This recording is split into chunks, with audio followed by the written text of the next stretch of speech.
नमस्कार, आप देख रहे हैं De nobilis civil services academy और मैं हूं आपके साथ सत्या भारद्वाज। इंडियन पॉलिटी आज से हम पढ़ेंगे और इंडियन पॉलिटी में आजकल बहुत ही ज्यादा चर्चा में है राष्ट्रपति जी का चुनाव। जी हां, आप लोग जानते हैं कि राष्ट्रपति इसी 25 जुलाई के दिन नए वाले राष्ट्रपति जो है चुन करके भारत में शपथ लेंगे। तो बहुत ही चर्चा में आजकल, टीवी पर भी चर्चा में है और न्यूज़पेपर में भी आप लोग डेली देखते होंगे कि राष्ट्रपति जी का चुनाव होने वाला है। एक महिला उम्मीदवार को खड़ा किया गया है जिसका नाम है द्रौपदी मुर्मू। आप लोग देख रहे होंगे यहाँ पे स्क्रीन पे आप लोगों को दिखाई दे रहा होगा द्रौपदी मुर्मू जी का। और द्रौपदी मुर्मू के बारे में हम बता दें कि यह जो है उड़ीसा की तरफ से पहली जो है महिला राष्ट्रपति पद का उम्मीदवार है, जबकि पूरे देश भर में अभी तक जितने भी राष्ट्रपति बने हुए हैं उन राष्ट्रपति में 2 महिला राष्ट्रपति के रूप में पदभार संभाल चुकी हैं। पहला थी राष्ट्रपति प्रतिभा देवी सिंह पाटिल और दूसरा, यदि ये चुनाव जीत करके आती हैं तो दूसरा होगी द्रौपदी मुर्मू जी। हालांकि ये जहां से बिलोंग करती हैं उड़ीसा स्टेट में, वहां से ये दूसरी राष्ट्रपति होगी, क्योंकि इससे पहले बीबी गिरी साहब जो हैं वो भारत के राष्ट्रपति का पद संभाले हुए थे। तो ये उड़ीसा की तरफ से जो है राष्ट्रपति बनेगी और महिला में दूसरी महिला राष्ट्रपति। आइए राष्ट्रपति चैप्टर पे चर्चा करें हम लोग। राष्ट्रपति चैप्टर पे चर्चा करने से पहले भारतीय संविधान में एक शब्द आता है संघ, जिसे हम लोग इंग्लिश में बोलते हैं द यूनियन। संघ यानी कि केंद्र। जैसे ही हम इस शब्द का इस्तेमाल करते हैं कि संघ, तो इसका मतलब है कि संघ सरकार को हम केंद्र सरकार भी बोल सकते हैं, भारत की सरकार भारत सरकार भी बोल सकते हैं। तो संघ सरकार, केंद्र सरकार और भारत सरकार कोई अलग अलग नहीं है, बल्कि एक ही नाम है, जिसके लिए इंग्लिश का वर्ड है द यूनियन। अब भारतीय संविधान में वैसे तो कई सारे भाग हैं, कुल भागों की संख्या जो है 22 है और उसी में से एक भाग जो है आता है भाग संख्या 5। तो भाग संख्या 5 में संघ सरकार के बारे में यानी केंद्र सरकार के बारे में बताया गया है। आपको जो भी केंद्र सरकार के बारे में भारत सरकार से संबंधी जानकारी लेने हैं तो उसके लिए भारतीय संविधान के भाग संख्या 5 को देखना होता है। भाग संख्या 5 जैसे ही आप देख लेते हैं आपका सब कुछ क्लियर हो जाएगा। अच्छा, भाग का मतलब हम लोग जैसे किताब में चैप्टर पढ़ते हैं, उस चैप्टर को हम लोग संविधान की भाषा में भाग बोलते हैं। अब इसी चैप्टर के यानी भाग के कुछ जो है सब चैप्टर भी होते हैं, यानी उपभाग भी होते हैं, ये भी ध्यान रखना है, जिसे हम लोग सब चैप्टर बोलते हैं। तो कई सारे जो हैं संघ के अंदर उपभाग भी दिए हैं, जिसमें से एक है कार्यपालिका। इससे रिलेटेड प्रश्न बनाता है, तो एक तो बनाता है कि संघ सरकार के बारे में भारतीय संविधान का कौन सा भाग संख्या में उल्लेख किया गया है, तो भाग संख्या 5। और जैसे ही अनुच्छेद के बारे में हम बात करें कि आखिर भाग संख्या 5 में जो है कितना से कितना अनुच्छेद तक आता है, तो अनुच्छेद संख्या आप लोगों को ध्यान में रखना है कि अनुच्छेद संख्या 52 से लेकर जो 151 तक है वो हम लोगों को केंद्र सरकार के बारे में ही पढ़ना है। और इस केंद्र सरकार के अंतर्गत एक जो है अध्याय है जिसका नाम है कार्यपालिका। और इस कार्यपालिका के बारे में जो है जो अनुच्छेद पढ़ने को मिलेगा आप सबको, वो होगा अनुच्छेद संख्या 52 से लेकर के 78 तक। अब जब भी आपको पूछे ये प्रश्न कि भारतीय संविधान में कार्यपालिका किस भाग के अंतर्गत जो है उल्लिखित है, तो आपका आएगा भाग संख्या 5। और भाग संख्या 5 में जो है कितना अनुच्छेद तक जो है कार्यपालिका के बारे में बताया गया है, तो अनुच्छेद संख्या आप लोग कहेंगे 52 से लेकर के 78 तक। अब हम चलते हैं इसी कार्यपालिका का जो एक हिस्सा है, वो हिस्सा होता है भारत का राष्ट्रपति, जिसके बारे में आज हम लोग चर्चा करेंगे। ध्यान में रखिएगा, राष्ट्रपति कार्यपालिका का पहला पद है भारत सरकार का पहला पद है। और इसी राष्ट्रपति के बारे में जो हम लोग पढ़ेंगे, यानी भाग संख्या 5 के बारे में जो पढ़ेंगे, इसमें राष्ट्रपति वाला जो अनुच्छेद पढ़ना होगा वो 52 से लेकर के लगातार 62 तक हम लोग पढ़ेंगे। 63 से उपराष्ट्रपति के बारे में दिया गया है, 63 से लेकर 71 तक। और 71 इसमें भी आता है, राष्ट्रपति के लिए और उपराष्ट्रपति के लिए दोनों ही सेम है 71 वाला। तो 71 अनुच्छेद संख्या को देखेंगे, 72 को देखेंगे और 73 को देखेंगे। यानी कुल आर्टिकल इसमें से 10 लगातार ये हो जाएगा और 1 2 3 यानी 13 आर्टिकल पढ़ेंगे और फिर जाकर के राष्ट्रपति को हम लोग समाप्त करेंगे। इस बीच हम लोग राष्ट्रपति का परिचय भी जानेंगे। राष्ट्रपति के परिचय के अलावा जो है हम लोग राष्ट्रपति के चुनाव में कौन कौन से लोग वोट डालते हैं ये भी पढ़ेंगे हम लोग। चुनाव की विधि क्या होती है, राष्ट्रपति का वेतन कहाँ से दिया जाता है, कितना दिया जाता है, पेंशन क्या होता है, क्या क्या सुविधाएं मिलती हैं, राष्ट्रपति की बनने के लिए योग्यता क्या होती है, राष्ट्रपति यदि आपको बनना है तो नामांकन आप करेंगे तो नामांकन कहाँ पर होगा, उसका क्या प्रोसेस होता है। ये सारी चीज़ों को राष्ट्रपति का जो है जितनी भी शक्तियाँ हैं, चाहे वो भारत के संसद से संबंधी हो, न्यायपालिका से संबंधित हो, सेना से संबंधित हो या भारत सरकार से संबंधित हो या वित्त फाइनेंस से संबंधित हो, इन सारी शक्तियों के बारे में भी हम लोग पढ़ेंगे। तो आइए स्टार्ट करते हैं इसे। अभी हम लोगों को जो पढ़ना है वो भारत के राष्ट्रपति के बारे में, अनुच्छेद संख्या 52 से लेकर 62, 71, 72, 73। राष्ट्रपति किस भाग के अंतर्गत आएगा, भाग संख्या 5 के अंतर्गत आएगा। तो भाग संख्या 5 में आज हम लोग चर्चा करने वाले हैं राष्ट्रपति का कुछ हम परिचय दे देते हैं, फिर जाकर के अनुच्छेद संख्या 52 से लेकर के लगातार आप लोगों को लेकर के चलेंगे। पहली बात तो समझिए कि राष्ट्रपति जो होता है वो इस भारत का राष्ट्राध्यक्ष होता है, यानी राष्ट्र का अध्यक्ष होता है।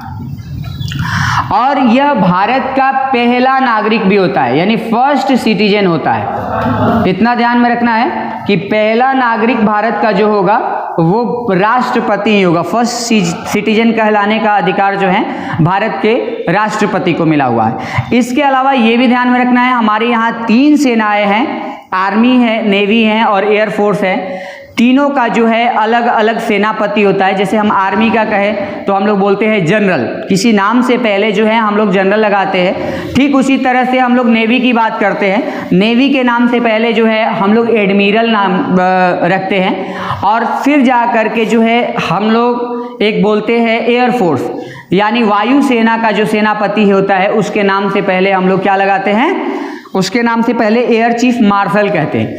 और ये तीनों सेनाओं का जो सेनापति है उसका अध्यक्ष होता है सीडीएस, और ये सीडीएस का जो मुख्य सेनापति होता है वो होता है भारत का राष्ट्रपति, जिसके बारे में आज हम लोग चर्चा कर रहे हैं। तो भारत का राष्ट्रपति तीनों सेनाओं का मुख्य सेनापति होता है। इसका मतलब क्या है, इसका मतलब है कि जब भी भारत से किसी अन्य देश की कभी युद्ध छिड़ जाए, मान लीजिए चाइना का या पाकिस्तान का या किसी भी देश का छिड़ सकता है, तो वैसी स्थितियों में भारत की तीनों सेनाएं तब तक एक्शन नहीं लेगी जब तक राष्ट्रपति उसे अनाउंसमेंट न कर दे, जब तक राष्ट्रपति घोषणा न कर दे। और यदि युद्ध हो रहा है तो युद्ध का अंत भी तो होगा ना, तो जब युद्ध का अंत होगा तो अंत जो है, अंत की भी घोषणा कौन करेगा, भारत का राष्ट्रपति। जब तक अंत की घोषणा नहीं करेंगे तब तक तीनों सेनाएं जो है अपने एक्शन को नहीं रोकेगी। यानी युद्ध की शुरुआत और अंत की घोषणा भी भारत का राष्ट्रपति ही करता है। ध्यान में रखिएगा, यह कार्यपालिका यानी भारत सरकार की जितनी भी शक्तियां होती है वो सब के सब राष्ट्रपति के ही हाथों में निहित होती हैं। यानी कहने का मतलब भारत के अंदर जितने भी पद हैं, चाहे वो उपराष्ट्रपति जी का है, चाहे प्रधानमंत्री का या मंत्री का है ना, सब लोग राष्ट्रपति के दिशा निर्देश पर ही काम करते हैं। अब हम आपको बता दें, भारत एक गणराज्य यानी रिपब्लिक कंट्री है। गणराज्य का मतलब होता है, पहले चूंकि 1950 से पहले जब देश में अंग्रेजों का शासन था, उससे पहले भी राजा महाराजाओं का शासन हुआ करता था। तो उसमें क्या होता था, एक राजा होते थे, है ना, जो पूरे अपने देश पर कमांड किया करते थे। अलग अलग राज्यों के भी राजा हुआ करते थे, लेकिन ऐसा राजा जिनका जनता के द्वारा चुनाव कराया जाए, वैसे देश को जो है हम लोग गणराज्य बोलते हैं। यानी भारत में राजा की हैसियत जो है वो राष्ट्रपति की है, उसके बराबर है, और राष्ट्रपति जी जो है उनका चुनाव होता है। तो ऐसा देश जी जहाँ का राजा यानी राष्ट्रपति वहाँ का चुनाव होता हो तो ऐसे देश को हम लोग बोलेंगे गणराज्य यानी रिपब्लिक कंट्री बोलेंगे। तमाम बातें जो है हम लोग करेंगे। बस अब स्टार्ट करते हैं हम लोग अनुच्छेद संख्या 52 से लेकर के 151 तक लगातार अनुच्छेद को पढ़ना शुरू करते हैं। और इस बीच हम लोग जानेंगे कि राष्ट्रपति के बारे में क्या कुछ कहा गया है भारतीय संविधान के अंतर्गत। तो आइए इसे आप लोग नोट भी कर सकते हैं अपने अपने कॉपी पे, आप लोग नोट कर लीजिएगा।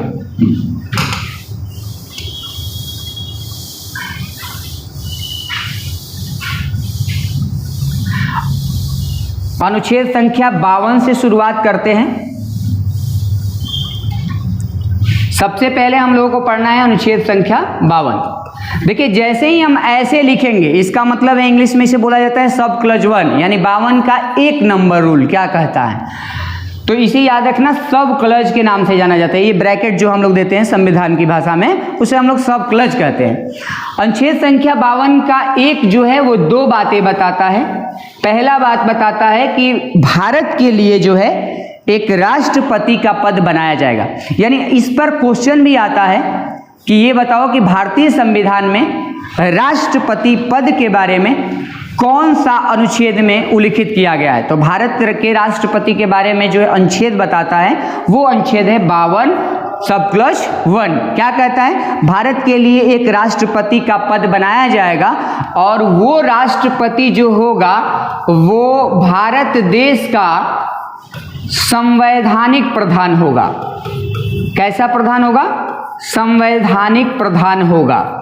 ध्यान में रखिएगा इस संवैधानिक प्रधान को हम नाम मात्र का भी प्रधान कहते हैं।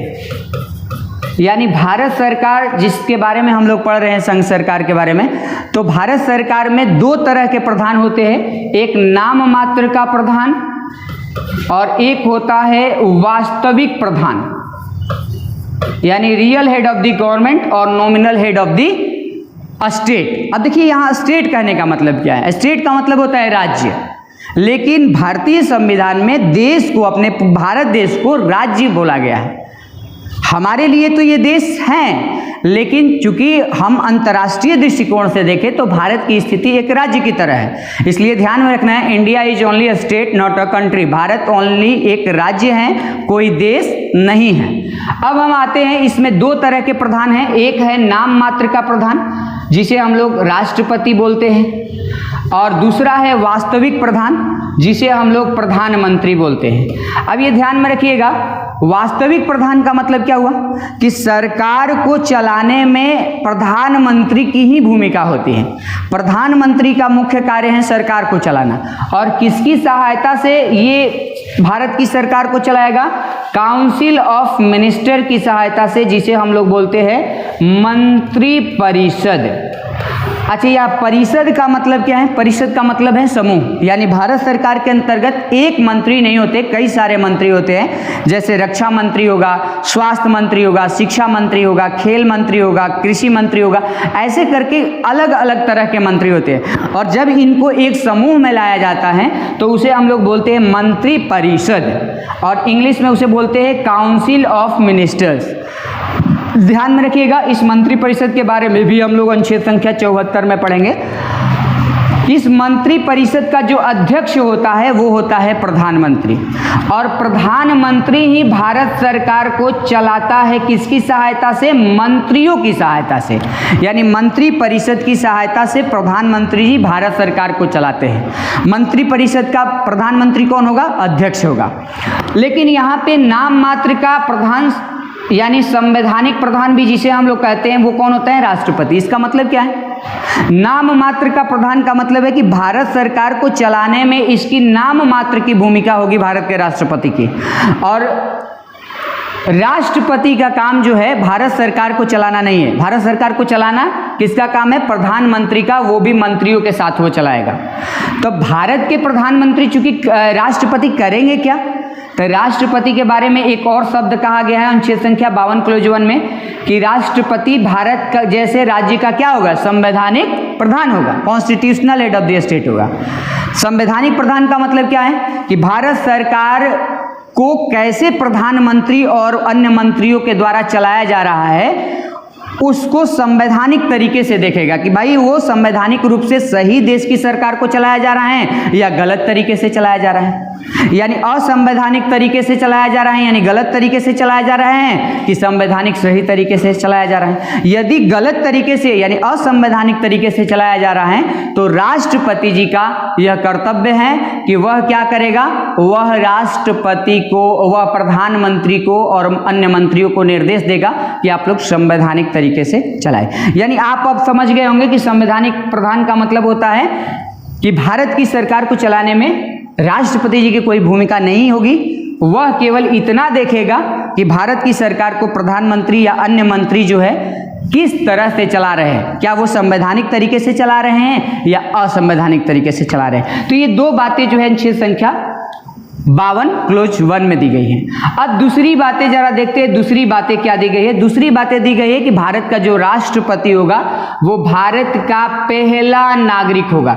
जैसे भारत में कई करोड़ों की संख्या में 125 करोड़ से भी ज्यादा नागरिक हैं और उसमें पहला नागरिक होने का गौरव किसे प्राप्त है, भारत के राष्ट्रपति को। यहां से प्रश्न भी बना सकता है कि भारत के पहला नागरिक जो है निम्न में से कौन है, राष्ट्रपति जी हैं, उपराष्ट्रपति जी है, प्रधानमंत्री है या फिर सुप्रीम कोर्ट के मुख्य न्यायाधीश है। तो आपका टिक कहां पे लगना चाहिए, आपका टिक लगना चाहिए राष्ट्रपति पे, कि राष्ट्रपति देश का पहला नागरिक होता है।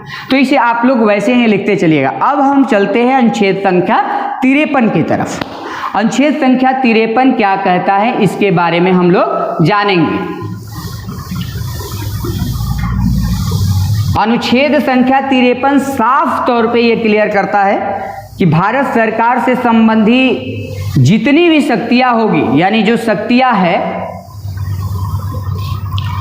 उस शक्तियों का प्रयोग राष्ट्रपति जो है कर सकता है। यानी राष्ट्रपति के अधीन रह करके भारत सरकार के सभी पद पे रहने वाले लोग काम करेंगे। एक शब्द में यदि इसे हम कहें तो अनुच्छेद संख्या 53 साफ शब्दों में ये क्लियर कर देता है कि भारत के राष्ट्रपति के अधीन ही भारत की सरकार की सारी जो है कामकाज, सारा कामकाज किया जाएगा, इसी के दिशा निर्देश पर किया जाएगा। और यह भारत सरकार की शक्तियों का प्रयोग दो तरीकों से करेगा, या तो जो है स्वयं करेगा या फिर अपने अधीनस्थ जो है अधिकारियों के माध्यम से कीट करेगा। इसका मतलब क्या होता है, जरा इस बात को समझते हैं हम लोग।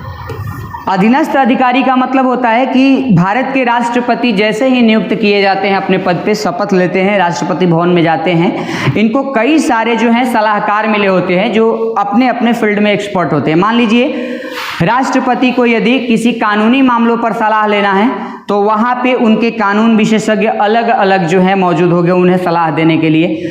अधिकांश जो है यह देखा गया है कि भारत के राष्ट्रपति को जो सलाह देने वाले होते हैं वो यूपीएससी से लिए जाते हैं, यूनियन पब्लिक सर्विस कमीशन, संघ लोक सेवा आयोग से लिए जाते हैं। यानी यूपीएससी पास करके जो आईएएस बना है उसे यदि 15-20 वर्ष का 25 वर्षों का अनुभव है और वो अपने काम को लेकर के पूरे देश भर में उनकी चर्चा हो रही है, वैसे लोगों को जो है इनका सलाहकार नियुक्त किया जा सकता है। सलाहकार हर तरह के क्षेत्र में होंगे, शिक्षा के क्षेत्र में भी होंगे, आर्थिक स्थितियों के क्षेत्र में होंगे और स्वास्थ्य के क्षेत्र में अलग अलग सलाहकार इन्हें नियुक्त। अब ये राष्ट्रपति के ऊपर है कि वो कितना जो है सलाहकार अपना नियुक्त करना चाहता है। तो या तो वो स्वयं शक्तियों का उपयोग करेगा कार्यपालिका संबंधी, या अधीनस्थ अधिकारियों के माध्यम से जो है वो क्या करेगा, भारत सरकार से संबंधित समस्त शक्तियों का उपयोग करेगा। दिशा निर्देश समय समय पे भारत सरकार के मंत्री लोगों को प्रधानमंत्री जी को देता रहेगा।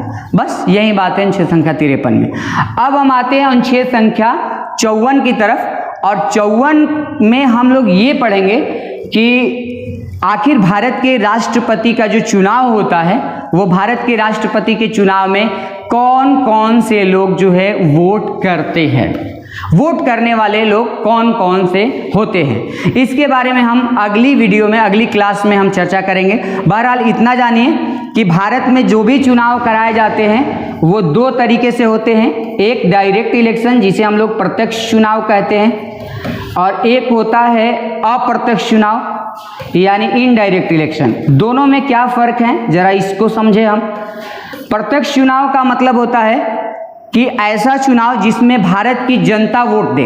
और भारत की जनता के लिए जो है उम्र सीमा निर्धारित किया गया है कि 18 बरस से ऊपर वाले जितने भी वयस्क नागरिक है वो वोट कर सकते हैं, चाहे वो स्त्री हो या पुरुष हो, उसमें कोई जो है भेदभाव नहीं किया जाता है। हालांकि इसकी जो है भारतीय संविधान में ओरिजिनल उम्र जो पहले दी गई थी वो थी 21 प्लस, यानी 21 बरस से ऊपर वाले जितने भी भारत के नागरिक होंगे वो भारत में जितने भी चुनाव होते हैं उसमें वोट डाल सकते थे।